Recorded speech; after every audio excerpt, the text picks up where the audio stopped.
Hola, hola, ¿qué tal? ¿Cómo están? Bienvenidos a una nueva clase. Ya nos queda poquito para finalizar el año. Estamos en octubre. La clase de hoy consiste en la Tierra y el ser humano. Esta es la parte de macrocosmos y microcosmos y es la clase 24. Van a ser aproximadamente 29 clases, así que nos quedan 5 clases para que estén todos muy atentos a lo que viene. Como les dije la clase pasada, no alcanzamos a terminar de ver las preguntas sobre hidrostática, así que las vamos a terminar de ver hoy día. Son 2 preguntas que les traje para que revisemos. Y aparte, sí, en la materia de física reactivo, Planck. Y aparte de esto, bueno, hace mucho calor, me vine corriendo, así que me imagino que todos hemos sentido los embates de la primavera, que no parece primavera, sino que parece verano. Entonces, vamos a partir. El objetivo de la clase de hoy son estudiar la Tierra y el ser humano, su relación con la energía y los recursos energéticos. Entonces vamos a ver ahí cuáles son los tipos de energía que se ven hoy día, los más comunes, los que se utilizan y también de qué fuentes energéticas se obtienen. Entonces vamos a ir a hablar de la energía solar, que está súper en boga, de la energía eólica, vamos a hablar también de las carboneras, del problema de las carboneras, de las nucleares y toda esa vaina. Vamos a hablar de la Tierra y del ser humano también, de nuestra relación con la Tierra y algunas cosas importantes. Y finalmente, era lo que yo le había adelantado, que son los tipos de fuentes de energía. Entonces estamos a inicio de la clase, vamos a revisar los problemas de la clase anterior. Entonces me voy a poner en modo que no me puedan ver. Y desaparecí. Entonces vamos a entrar en este problema. Entonces decía, de la clase anterior, para los que no vinieron, estuvimos hablando de hidrostática. Y estuvimos hablando de... particularmente de la ecuación hidrostática que nos sirve a nosotros para poder encontrar las presiones y despejarlo a partir de ciertas expresiones. Entonces acá tenemos un problema que tiene que ver con la presión. Y habíamos dicho que la presión tiene que ver con la fuerza que se ejerce por unidad de área. Entonces tenemos una fuerza ejercida en un área, ¿ya? Entonces esa va a ser mi área y dice, para levantar un automóvil, el pistón de mayor área, o sea, el que está abajo del vehículo, empuja al vehículo, entonces está ejerciendo una fuerza hacia allá.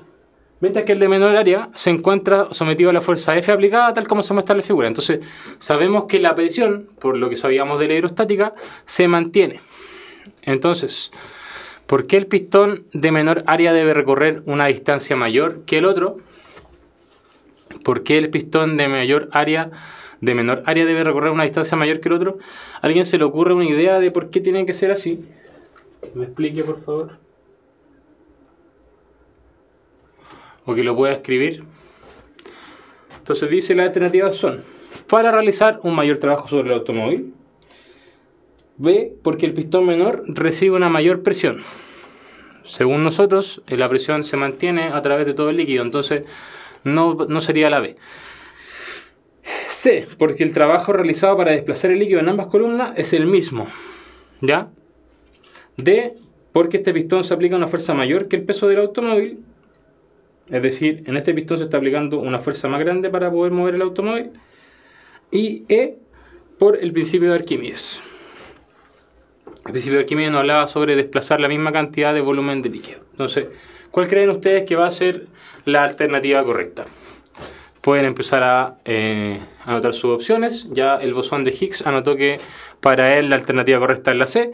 Yo les voy a pedir que por favor pongan la alternativa correcta o la que ustedes piensan que es correcta y al lado la justificación, ¿ya? Entonces les vamos a dar 2 minutos para que respondan eso, porque ya vamos en 10 minutos de la clase, así que para que nos empecemos a leer. Planck, por favor, tienes que poner lo que... ya, para poder realizar una mayor fuerza, la E. Entonces, ya, pero ¿por qué la E? Si el principio de Arquímedes tiene que ver con otra cosa. Liliana, ¿la D o la E? ¿Por qué?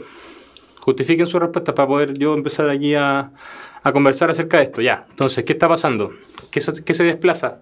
¿Cuánto se desplaza? ¿Por qué hablamos de trabajo? Ya, vamos. 1, 2, 3, vamos. Entonces dice, ¿por qué el pistón de menor área debe recorrer una distancia mayor que el otro? La D no puede ser porque la fuerza es mayor que el segundo pistón. La D no puede ser porque... Entonces, claro, pues, entonces la fuerza que es más grande tiene que ser la que se aplique en el automóvil, ¿cierto? Porque la presión se mantiene, entonces decimos que la presión 1, pongámosla acá, la presión 2, tiene que ser igual a la presión 1. Entonces tiene que ser igual a fuerza partida por área, igual a fuerza 2 partida por área, fuerza 2 partida por área, fuerza 1 partida por área 1. Entonces si el área 1 es pequeña, la fuerza 1 puede ser pequeña. Si el área 2 es muy grande, la fuerza 2 tiene que ser muy grande para que se pueda mantener este equilibrio. Entonces dice la D, ¿por qué en este pistón se aplica una fuerza mayor que el peso del automóvil? No, falso. Entonces la D no es. Entonces vamos a descartar la D. Entonces la D, chao. Después miramos la alternativa, dice, para realizar un mayor trabajo sobre el automóvil. ¿Creen que debería realizar un mayor trabajo sobre el automóvil? ¿Cómo se define el trabajo? Fuerza por distancia, ¿cierto? ¿Efectivamente está realizando un mayor trabajo sobre el automóvil? ¿O ustedes creen que los trabajos son iguales? E, para mover volúmenes similares. Ya, Mr. Darcy. Carlos Castañeda dice C porque los diámetros son directamente proporcionales al objeto que ejerce la presión. Entonces dice C porque el trabajo realizado para desplazar el líquido en ambas columnas es el mismo. Y dice porque los diámetros son directamente proporcionales al objeto que ejerce la presión. ¿Al objeto que ejerce la presión o a la fuerza? Dice C porque los volúmenes desplazados del agua son los mismos y mediante el volumen se puede llegar a F por D. Entonces los trabajos son iguales. Ya. Entonces la alternativa correcta es la C. Porque como dice el bosón de Higgs, cuando nosotros calculamos el volumen que se desplaza, el volumen que se está desplazando es el mismo. Entonces, volumen 1 igual volumen 2. Y eso es área 1 por distancia 1 igual a área 2 por distancia 2. Entonces, si el área 1 es muy grande, el D1 es pequeño. Y si el área 2 es grande, o sea, es pequeña, el D1 es mayor. Por tanto, el pistón de menor tiene que recorrer una distancia mayor que el otro. Por tanto, desplaza volúmenes mayores y por tanto, desplaza los mismos volúmenes y por tanto, el que se tiene que mover más es el pistón pequeño, ¿cierto? Para poder desplazar la misma cantidad de volumen.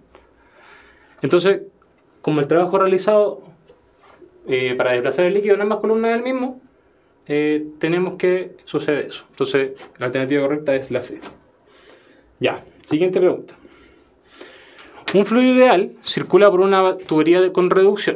Entonces, una tubería con reducción la vamos a ver cómo aparece en la figura. Entonces,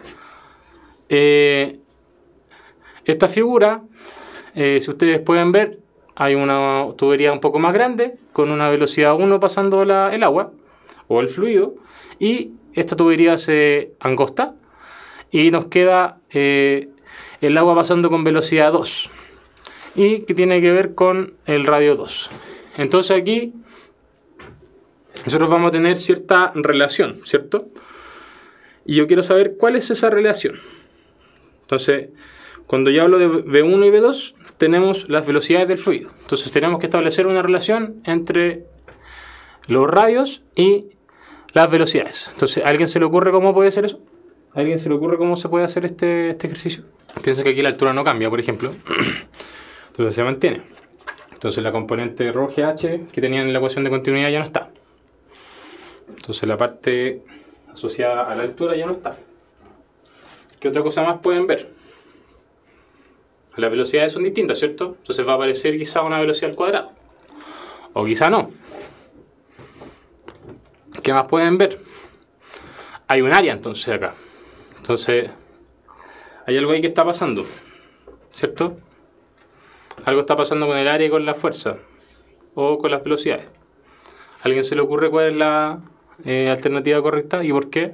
Dice entonces el bosón B por despeje A1 por B1 igual a 2 por B2. Ya, ¿y por qué sería eso? ¿Por qué tendríamos la aceleración, perdón, la área por la velocidad? ¿De dónde sacamos eso? Vamos, ¿de dónde sacamos eso? Dice A1 por B1 igual, ya, los radios no cacho. A mayor área, menor velocidad. Una ecuación donde aumente la presión.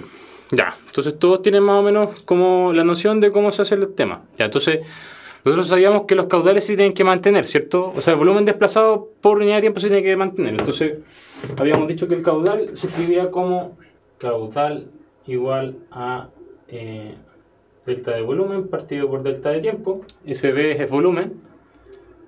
Y eso se puede escribir como el delta de área por delta de distancia partida por delta de t, y esto es velocidad. Entonces efectivamente, para igualar el caudal 1 con el caudal 2, caudal 1 con el caudal 2, yo puedo decir que el área 1 por B1 va a ser igual a el área 2 por B2. Pero yo sé que el área 1 va a ser igual a pi por r cuadrado. Vamos a borrar porque no salió mal esta cosa. Entonces, yo sé que el área 1 es pi por r cuadrado. Perdón, pi por r1 cuadrado. Entonces lo que tienen que hacer ustedes aquí es despejar o escribir el área en función de pi y de r. ¿Ya? ¿Cómo sería eso? Ya hemos vuelto, f no existe. Así que entonces vamos a volver a lo que habíamos dicho. A es igual a 1 es igual a pi a 1. Algo pasa, estamos teniendo problemas técnicos otra vez. Entonces A1 es igual a pi por R1 al cuadrado y A2 es igual a pi por R2 al cuadrado. ¿Sí? Entonces vamos a reemplazar acá y nos va a quedar que pi por R1 al cuadrado por B1 es igual a pi por R2 al cuadrado por B2. Se nos van los pi, eso no. Y nos queda que R1 al cuadrado es a R2 al cuadrado, como B2 es a B1. Y la alternativa correcta va a ser... La alternativa correcta es... Esta, la alternativa A. Vamos a partir de nuevo, pero cortito, porque ya tenemos que empezar la clase y se nos va la hora. Entonces, el caudal 1... era igual al caudal 2. Dijimos que eso se podía escribir como A1 por B1 igual a 2 por B2. Y que A1 se podía escribir como pi por R1 al cuadrado por B1 igual a pi por R2 al cuadrado por B2. Se nos van los pi. Y finalmente nos va a quedar que R1 al cuadrado es a R2 al cuadrado como B2 es a B1, esa es la alternativa A. ¿Se ve? ¿Se entiende? Ya, entonces esto es lo que eran las preguntas de la clase anterior, así que para quienes tenían dudas con lo que quedó, esto era lo que había que terminar. ¿Sí? Entonces ahora vamos a pasar a la materia. Bueno, jóvenes, he vuelto. ¿Cómo están? Bienvenidos a la materia de hoy día. Hoy vamos a hablar acerca de la Tierra y sus características. Entonces, según las teorías actuales, vamos a partir del tiro, la Tierra tiene aproximadamente 4.600 millones de años, imagínense. Entonces, la Tierra comenzó siendo una bola incandescente, eso dice la teoría. Entonces, la cual se fue enfriando, enviando los compuestos más livianos a la superficie y lo que estaba más pesado a su interior. Por eso decimos que la Tierra tiene un núcleo de hierro, generalmente.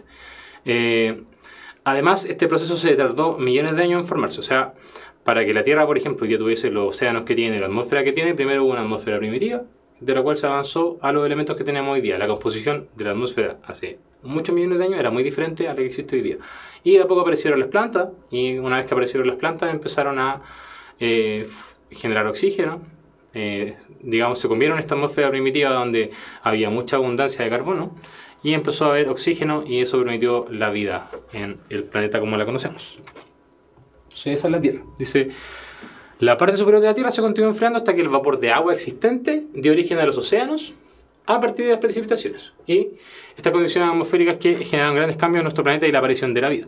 Se dice que la aparición de la vida fue en el mar. Entonces, una descripción pequeña de la Tierra. El tamaño ecuatorial, o sea, del Ecuador, tiene aproximadamente 6.378 kilómetros. La distancia media del Sol, es decir, de la Tierra a la media del Sol, cuando hacemos el promedio entre la distancia cuando la Tierra está más cerca del Sol y la distancia de la Tierra al Sol cuando está más lejos del Sol, esa distancia media es 149.600.000 kilómetros. El día dura 23,93 horas, no dura las 24 horas exactas. El año dura 365,25 días. O sea, ya saben que cada 4 años nosotros le agregamos un día. Si ustedes suman 0,25 por 4, o sea, lo multiplican, se dan cuenta que ahí nos sale un día más. Entonces, de ahí aparece el día que nosotros ponemos en el 29 de febrero. La temperatura promedio es de 15 grados. La gravedad ya sabemos todos que es de 9,78 metros partido por segundo cuadrado. Y la masa de la Tierra es aproximadamente 5,98 por 10 a la 24 kilogramos. ¿Ya?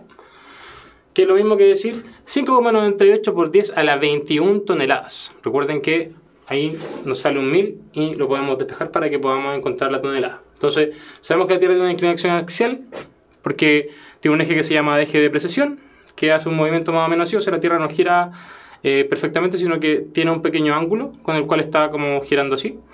Ese es perpendicular al plano de la órbita y además tiene un eje de rotación. También tiene un plano de órbita, que es lo que nosotros estamos viendo como es lo que está generando la Tierra cuando gira. Siguiente diapositiva. Tenemos la corteza, que es aproximadamente de 6 a 70 kilómetros al principio. Tenemos la corteza continental y la oceánica. Tenemos el manto, ¿ya?, que forma aproximadamente el 70% de la masa de la Tierra. Y tenemos el núcleo exterior, que es el fundido exterior, y el núcleo interior, que era lo que habíamos hablado como el metal sólido, que tiene particularmente hierro, níquel y azufre. Entonces aquí tenemos un pequeño monito de la Tierra, lo podemos acercar ahí.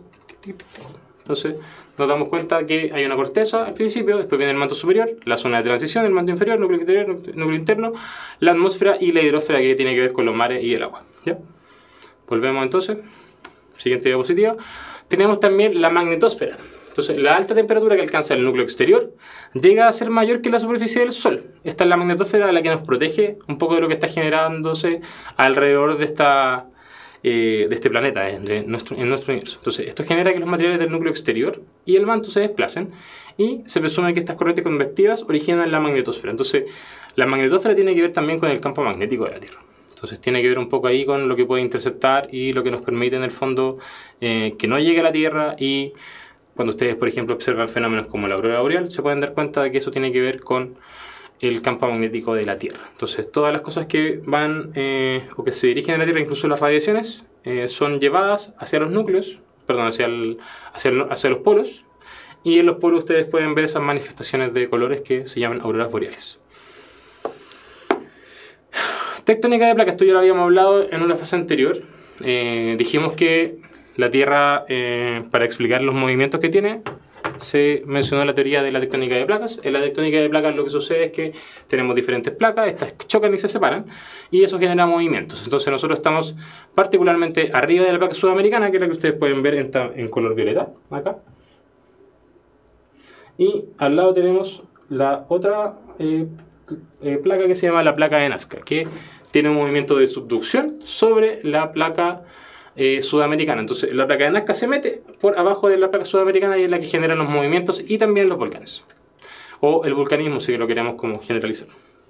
Entonces la mayor fuerza que hace la superficie de la Tierra es el cambio de movimiento en su capa externa, o sea, todo lo que está afuera se está moviendo generalmente, y este proceso se denomina tectónica de placas. Habíamos hablado ya que la capa A y la capa B está chocando. En este caso, si se fijan, las flechitas están yendo hacia adentro, o sea, se están acercando. Entonces el movimiento se está ocurriendo acá hacia allá, y este otro movimiento está ocurriendo hacia acá, ¿ya? Y estas placas están hechas de roca, las cuales son más livianas que el fluido que se halla por debajo, que es el que nosotros conocemos como el magma, que está justamente en el manto de la Tierra. Las capas externas de la Tierra alcanzan también el calor, eso produce el movimiento. Y tenemos la litosfera, que se encuentra aproximadamente sobre el manto y tiene un grosor aproximado de 100 kilómetros. Tenemos la astenosfera, que es una zona menos sólida debajo de la litosfera, que se encuentra a alta temperatura y por la cual se propagan las ondas sísmicas. Ahora tenemos también la atmósfera, que es la capa exterior de nuestra Tierra, ¿ya? El calor del interior de la Tierra viaja hacia la superficie y genera el movimiento de las placas. En esta capa podemos hablar de que es la capa más gaseosa y la que envuelve algunos planetas y otros cuerpos celestes. El aire de nuestra Tierra está compuesto por nitrógeno en un 78% aproximadamente, de oxígeno en un 21% y de hidrógeno, dióxido de carbono y vapor de agua en el porcentaje restante. Aquí tenemos una foto, lo voy a acercar un poquito, donde aparecen diferentes partes de nuestra atmósfera. Entonces ahí aparecen las distancias a las cuales se encuentra de la Tierra y podemos ver que las primeras capas están de los 10 a los 17 kilómetros, después aparecen las capas de los 50 kilómetros, luego a los 85 kilómetros, después viene a los 690 kilómetros y finalmente a los 10.000 kilómetros. Y estas de arriba hacia abajo se llaman troposfera, termósfera, mesósfera, estratosfera y exósfera. Entonces en el siguiente mono podemos definirlas. Entonces tenemos la troposfera, en la cual se encuentra el 70% del peso de la atmósfera. Y es donde ocurren los fenómenos meteorológicos, es la parte que tenemos más cerca a nosotros. Después viene la estratosfera, donde hay una ausencia de vapor de agua y se encuentra la capa de ozono. Entonces tenemos temperaturas que varían entre los menos 55 grados Celsius y los 50 grados Celsius. Luego de eso viene la mesosfera, donde decrece la temperatura a aproximadamente menos 70 grados Celsius. Y luego viene la termósfera, donde existe una temperatura, no sé si ustedes han visto las películas, donde entra la nave y se quema y hay fuego. Entonces eso aproximadamente podría ser lo que nosotros llamamos como la termósfera, por donde tenemos que pasar por una temperatura aproximada entre 1000 y 1500 grados Celsius. Y finalmente tenemos la exósfera, que es la zona de transición entre la atmósfera y el espacio. Ya. Entonces ahora vamos a entrar a lo que son los recursos energéticos. En la Tierra, el ser humano ha ocupado diferentes recursos energéticos durante su existencia, comúnmente para hacer trabajos que no podría realizar sin esa energía. Con el paso del tiempo, estos tipos de energía han ido evolucionando y gracias a ellos se ha creado la tecnología, hasta llegar a los tipos de energía con los cuales nos alimentamos hoy, que particularmente hoy día utilizamos para generar energía eléctrica. ¿Por qué? Porque en nuestra casa es mucho más fácil llevar la energía eléctrica porque es fácil de transportar. La tenemos a partir de un enchufe y con eso cargamos nuestro celular, hacemos funcionar nuestra lavadora, vemos el televisor, el computador y también otros tipos de máquinas que utilizamos en la casa, que es donde más se utiliza y también altamente en la industria. Entonces, la demanda energética hoy día es muy alta. Felipe, respondiendo a tu pregunta, no tengo idea. Yo todas las preguntas que estuve revisando de PSU, al menos las que vi del 2018, 2016 y 2015, no aparecía mucho de recursos energéticos. Pero sí aparecía harto preguntas acerca de la atmósfera y cosas más teóricas, así que repasen la parte teórica, eso yo creo que puedo recomendar.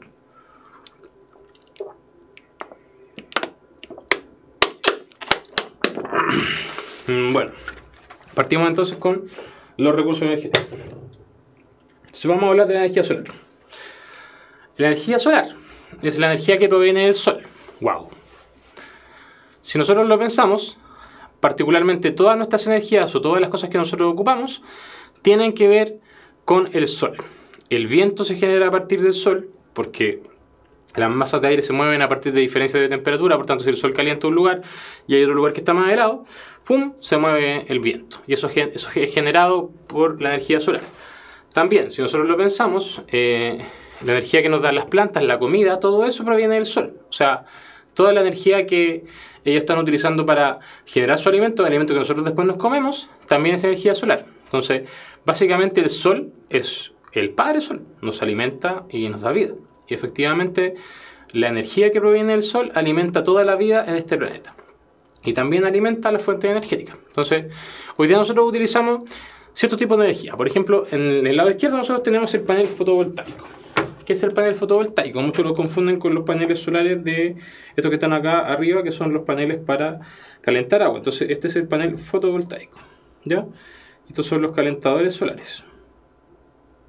Cosas diferentes. Entonces, el panel fotovoltaico lo que hace es transformar a partir del efecto Joule. No, perdón. Lo que hace es transformar a partir del efecto fotoeléctrico los fotones que llegan como luz al panel. Y eso lo transforma en corriente continua. ¿Qué es la corriente continua? Una corriente constante que ustedes pueden medir en el panel fotovoltaico y que nos permite a nosotros generar electricidad para las casas. Entonces, una vez que nosotros sacamos esta corriente continua, la podemos transformar en corriente alterna y eso lo podemos inyectar gracias a un transformador a nuestra red. Al lado derecho tenemos los calentadores solares y eso lo que hace es hacer pasar un flujo de líquido a través de ellos.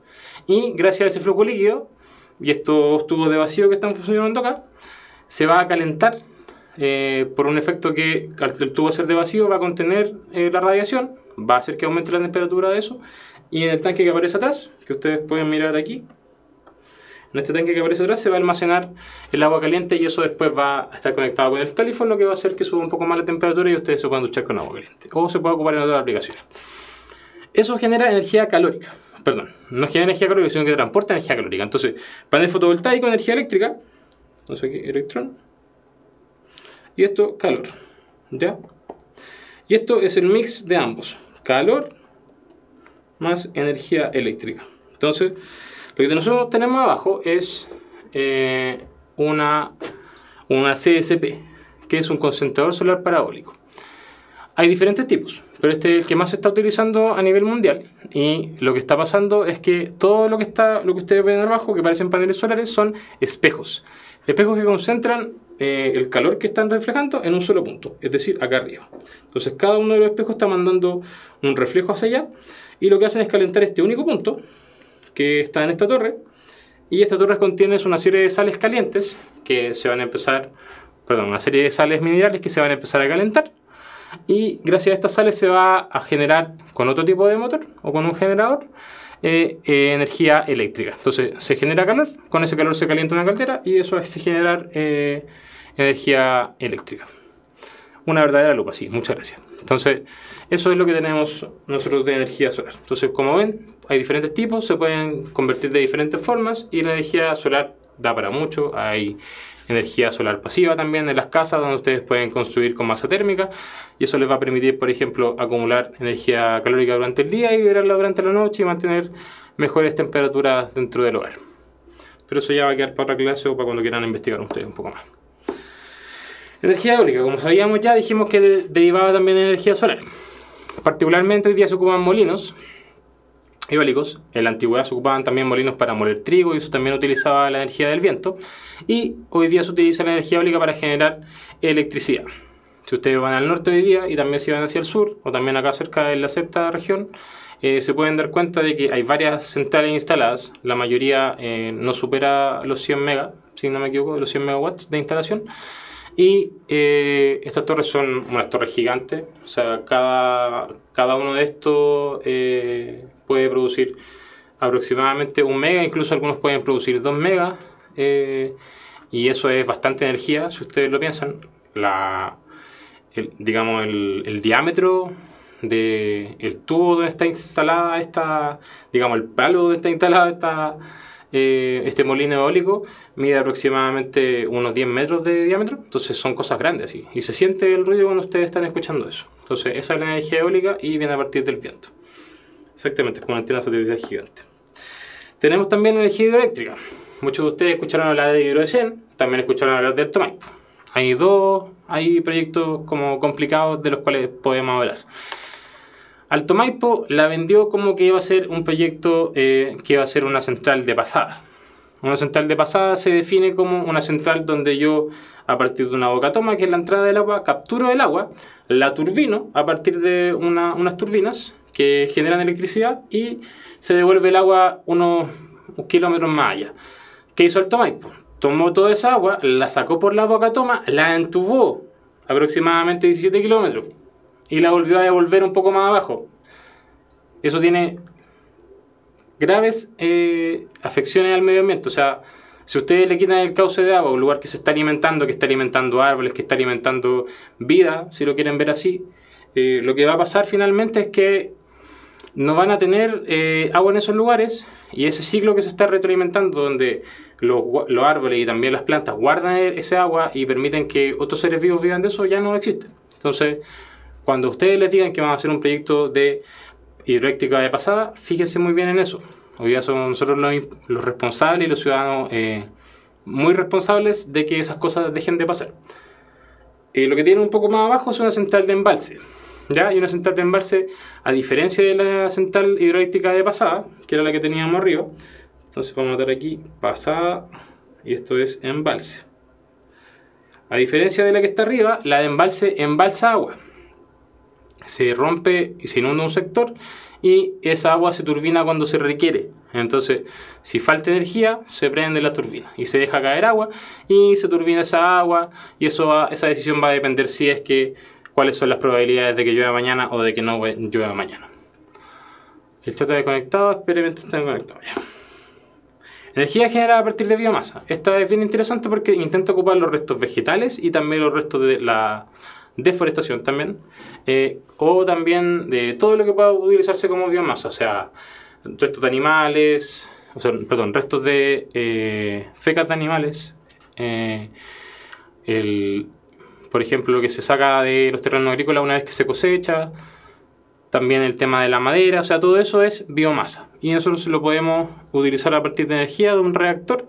Un reactor me refiero a un lugar donde se quema la cosa y eso alimenta otra cosa, otro generador para poder generar energía eléctrica. Tenemos también la energía mareomotriz, que está muy de boga y tenemos un gran potencial en Chile porque tenemos mucho mar. Y la idea de esta energía mareomotriz Hay diferentes tipos de energía mareomotriz, hay unas que son unimotrices, otras que funcionan a partir de la ola. La idea es que esta ola puede hacer que un generador esté moviendo siempre un movimiento circular y que ese movimiento vaya generando electricidad también. O sea, así como se turbinan las cosas, esto que esté moviendo una hélice parecida a la que está ahí. Tenemos también energía térmica, ya que tenemos dos centrales que queremos mencionar. Entonces tenemos aquí la central de ciclo combinado y la central térmica a carbón. Una central de ciclo combinado utiliza gas y utiliza carbón. La carbonera solamente utiliza carbón. Y por ejemplo tenemos problemas en Puchuncaví y en Quintero con las carboneras. Entonces aquí tenemos un problema social de nuevo asociado a dónde se instalan estas carboneras. Entonces cuando ustedes le digan que una carbonera no emite, no les crean. No le crean porque eso es mentira. Una carbonera siempre va a emitir emisiones de CO2, va a emitir también alto contenido de azufre, algunas. Y sobre todo si tienen fundiciones al lado, porque generalmente están alimentando otras plantas que están alrededor. Entonces tenemos problemas ya con esas plantas. ¿Y qué se ha dicho para poder mejorar este problema? Las centrales de ciclo combinado que utilizan una mezcla de gas y de carbón. Entonces también pueden utilizar diésel. Entonces la gracia de la central de ciclo combinado es que es mucho más limpia, pero aún así sigue quemando y sigue emitiendo a la atmósfera, que es algo que a nosotros nos gustaría que no pasara. Problemas que tenemos ahí, ¿de dónde sacamos el suministro de gas? Cuando hubo mucha conexión entre Chile y Argentina, donde no iban a vender gas, se realizó muchas centrales de ciclo combinado, y una vez cuando tuvimos problemas con Argentina y nos cortaron el gas, se nos fue todo a la espalda. Entonces es importante que cuando nosotros pensemos en el país y cómo queremos que tener nuestra matriz energética, tenemos que también evaluar todas las posibilidades que tenemos, y lo mejor es tener una matriz diversificada. Eso es lo que dicen los expertos hoy día. Energía nuclear, Ciplan, es verdad que se contamina menos, pero solo menos CO2, porque los desechos radioactivos siguen estando. O sea, podemos hablar de energía nuclear, pero mientras se siga haciendo fisión y no tengamos fusión fría, que es lo que están investigando últimamente, que es lo que a todos nos gustaría tener, o sea, una energía que reaccione y que nos genere energía y que no tenga ningún tipo de residuo, eso todavía no pasa. Entonces, mientras eso no ocurra, la energía nuclear va a ser limpia, sí, pero va a dejar desechos que van a existir durante miles de años. Entonces, lamentablemente hoy día no es una opción hablar de energía nuclear, a pesar de que en muchos países desarrollados latinos, o sea, en Francia existe energía nuclear en muchas partes de Europa, en España también existe energía nuclear. Entonces tenemos que ver cómo solucionamos el tema energético. Y también es verdad, por ejemplo, que la energía nuclear ocupa mucho menos espacio que un parque fotovoltaico, y que genera mucho más energía. Pero también en Chile se ha puesto el dedo en la llaga diciendo que gracias al tema de los terremotos y lo inestable que podría ser, no sería bueno poner energía nuclear. Así que hay harto que discutir ahí. Yo lo dejo como tema propuesto. Y bueno, que Plan ahí veo que es pro energía nuclear. Yo soy anti energía nuclear, porque pienso que podemos generar energía a partir de otros tipos de otro tipo de fuente energética. Pero ya es una discusión que tenemos que dar a nivel país y que tiene que darse, porque hay personas trabajando en esto al día de hoy, y eso se va a ir solucionando en el tiempo. Pero sí es verdad que es mínimo lo que contamina, digamos, en términos de que esos desechos se tienen que guardar, porque no se pueden lanzar al medio ambiente como antes los lanzaban en las películas y los tiraban al mar, sino que tienen que almacenarlo, y ese almacenamiento tiene que ser con muchas capas de cemento y muchas capas de concreto para que la radiación no pase. Muy bien, entonces vamos a pasar a las preguntas. La idea es que ustedes respondan de nuevo. Todas estas preguntas son teóricas, así que esta es la última parte de la clase. Yo voy a desaparecer de nuevo y nos quedan 15 minutos. Así que tenemos 4 preguntas y tenemos 4 minutos, y yo diría que 3 minutos por pregunta para responder. Entonces, vamos entonces cómo se hace esta cuestión. Entonces, durante varias décadas, pregunta 37, PSU 2016. La naturaleza del cambio climático en nuestro planeta ha sido discutida, debido a la existencia de estudios que sugerían que dicho cambio es causado por el ser humano, y otros estudios que dicen que es un cambio natural. Esta situación muestra que A. La ciencia no puede entregar respuestas a problemas contingentes. ¿Será esa la respuesta correcta? B. No hay suficientes datos y por lo tanto no corresponde tomar ninguna medida. Bueno, si ustedes quieren hablar de Greta Thunberg, yo no voy a hablar de Greta Thunberg, pero ya hablemos de Greta Thunberg. Hay una chiquilla que está diciendo que tenemos problemas con el cambio climático. Entonces, algo así como decir que no hay suficientes datos y que eso no va, yo creo que no es la respuesta correcta. Entonces, la C dice: los problemas difíciles de responder deben ser evitados para no dañar el prestigio de la ciencia. Después dice D: un solo trabajo científico puede no ser suficiente para resolver las controversias. Y E dice: las controversias científicas han comenzado a ocurrir recientemente. ¿Qué les parece entonces esas tres respuestas? Claro, pues Fred tiene razón, pues digamos que la Tierra es plana y que el calentamiento global no existe, o sea, ya sabemos que no, pues, que ninguna de las dos es no. O sea que ambas no son verdad. Entonces, ¿qué es lo que piensan? En dedo dice Mr. Darcy: un solo trabajo científico puede no ser suficiente para resolver las controversias. Vamos a volver a leer la pregunta. Dice: durante varias décadas la naturaleza del cambio climático en nuestro planeta ha sido discutida, debido a la existencia de estudios que sugerían que dicho cambio es causado por el ser humano, y otros que es un cambio natural. Esta situación muestra que... Entonces, lo que nos están preguntando es sobre la situación. Esta situación lo que está diciendo es que hay estudios que sugieren que el cambio climático es causado por el ser humano y estudios que dicen que no, que es un cambio natural. Entonces, ¿qué es lo que está mostrando esa situación? Tiene que ver con la ciencia. Entonces, dice: ¿la ciencia no puede entregar respuesta a todos los problemas contingentes? Ya, yo creo que eso no es. En el fondo no nos está diciendo eso la pregunta. Lo que nos quiere mostrar es una situación, exponer una situación. Entonces, lo que no vamos a hacer es esto. Entonces, no tiene que ver con la A. Después nos dice: no hay suficientes datos y por tanto no corresponde tomar ninguna medida. Eso no es lo que está diciendo la pregunta. O sea, no tomar ninguna medida no tiene nada que ver con que hay gente que diga que el cambio climático es causado por el ser humano y hay gente que diga que es causado por el cambio natural. Entonces, la letra B tampoco es. Después dice C: los problemas difíciles de responder deben ser evitados para no dañar el prestigio de la ciencia. No tiene que ver eso la pregunta, entonces la D tampoco es. Esta pregunta es sobre leer. Ni siquiera hay que saber mucho sobre lo que estábamos hablando. Solamente tienen que leer. Después dice D: un trabajo científico puede no ser suficiente para resolver las controversias. Eso suena un poco más interesante. Y dice la E: las controversias científicas han comenzado a ocurrir recientemente. Las controversias científicas siempre han ocurrido, así que la E no es. Por tanto, la letra correcta es la D. ¿Quién nos dice que es la D? Entonces, la letra correcta yo digo que es la D. Y la respuesta correcta es la letra D. Perfecto, pasamos a la siguiente. Dice: pregunta 71. ¿En qué capa de la atmósfera de la Tierra ocurren los fenómenos meteorológicos? ¿En qué capa de la atmósfera de la Tierra ocurren los fenómenos meteorológicos? Eso lo preguntamos hace un ratito, de hecho lo dijimos. ¿En qué capa de la Tierra ocurren los fenómenos meteorológicos? Entonces, ¿será la estratosfera? ¿Será la termósfera? La termósfera dijimos que era donde estaba el calor. O sea, había mucha temperatura, entonces la parte de termósfera no es. ¿Será la mesósfera? ¿Será la exósfera? La exósfera dijimos que era la parte que estaba más afuera, así que no es. Ahí yo me eché dos. Queda la A, la C y la D. ¿Cuál de esas tres creen que es? Muchos dicen que es la troposfera, ya. Entonces vamos a dar aquí la troposfera. Y efectivamente, ya habíamos dicho que la troposfera es la que estaba más cerca de la Tierra, así que exactamente en la troposfera es donde ocurren los fenómenos meteorológicos. Pregunta 73, módulo lectivo, dice: ¿cuáles de las siguientes opciones es correcta en relación a la lluvia ácida?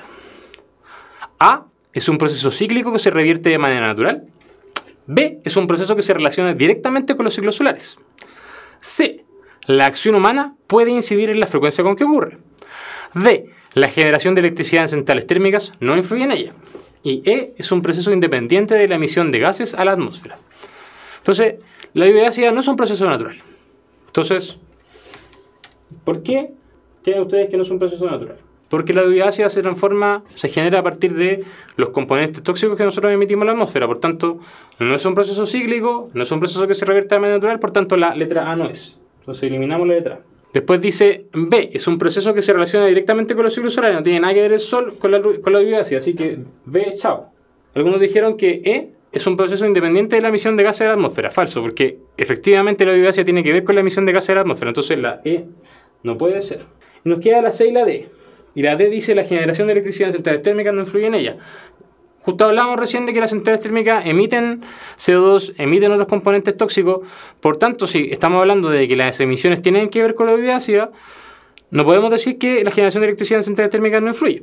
Por tanto, la D tampoco es. Entonces, la única letra que nos va quedando es la letra C. Entonces, la acción humana puede incidir en la frecuencia con que ocurre la lluvia ácida.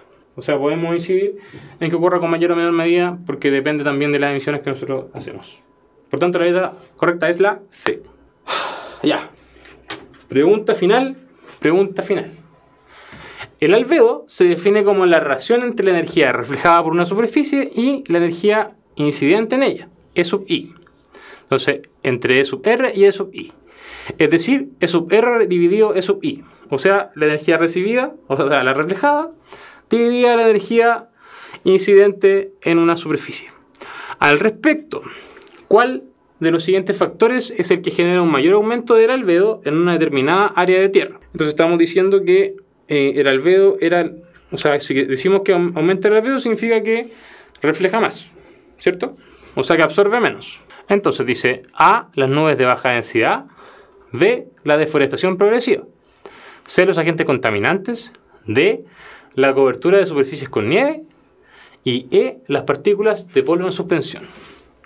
¿Cuáles creen ustedes que es la alternativa correcta? ¿Cuál es la que más aumenta la energía reflejada? Porque al final, si aumenta el E sub I, o sea que es el incidente, nosotros no podemos ver nada, pero lo importante es ver cuál de estos factores hace que se refleje más.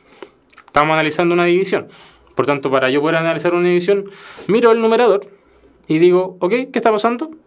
El numerador aumenta, entonces la división aumenta. O el valor de la división aumenta. Por tanto, el valor de esa razón aumenta. Entonces, E sub R, ¿cuándo va a aumentar?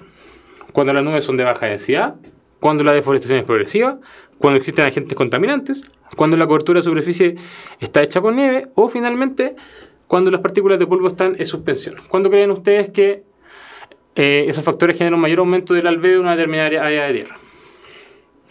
Hay D, C, C. ¿Quién dice D? Yo, por ejemplo, creo que si hay nubes de baja densidad, eso no influye mucho en la energía reflejada. O sea, la va a contener, por tanto, yo creo que la A no es. Después dice, si hay agentes contaminantes, tampoco va a hacer que se refleje, ¿cierto? Porque van a estar suspendidos en el aire y eso no va a ayudar. Dice, las partículas de polvo de suspensión tampoco van a ayudar a que se refleje. Por tanto, nos queda la C y la B. Y la alternativa correcta es la cobertura de superficies con nieve. Eso es lo que más hace que, dentro de estas opciones, aumente el albedo, es decir, que aumente la energía reflejada. Y como dice Christopher, la nieve refleja mucho sol, por eso la gente cuando va a la nieve a esquiar, o nosotros que somos más pobres a tirarnos en una bolsa de plástico de nylon, se ponen bloqueador, porque llegan después todos quemados, porque la nieve refleja mucho el sol, ¿ya? Entonces eso es algo para que lo pongan. Entonces, D. Claro, sí, Planck tiene sentido porque si hay agente contaminante o cobertura de nubes de baja densidad, va a haber menos energía incidente. Eso es verdad. Pero como estábamos mirando la reflejada, tiene que ver también con la cobertura de superficies con nieve, porque en verdad es cuál de estos factores te influye más. No si influye o no influye. Hola, hola, ¿qué tal? Ahí está la silla. Bueno, la próxima clase va a ser acerca del origen y la evolución del universo, las estrellas como fuentes de elementos y las fuerzas en el núcleo. Así que los dejo invitados a la próxima clase. Espero que tengan una bonita semana. Espero que les haya gustado la clase, que hayan entendido. Y por supuesto los dejo invitados para la siguiente sesión, la clase 25 y las próximas 6 clases que nos van quedando, ¿ya? Así que pónganle bueno, queda poco para la PSU, estudien, repasen. Si tienen dudas, pregunten. Y si traen dudas para acá, también se las podemos responder. Así que antiparras para no quedar ciego en la nieve y WF.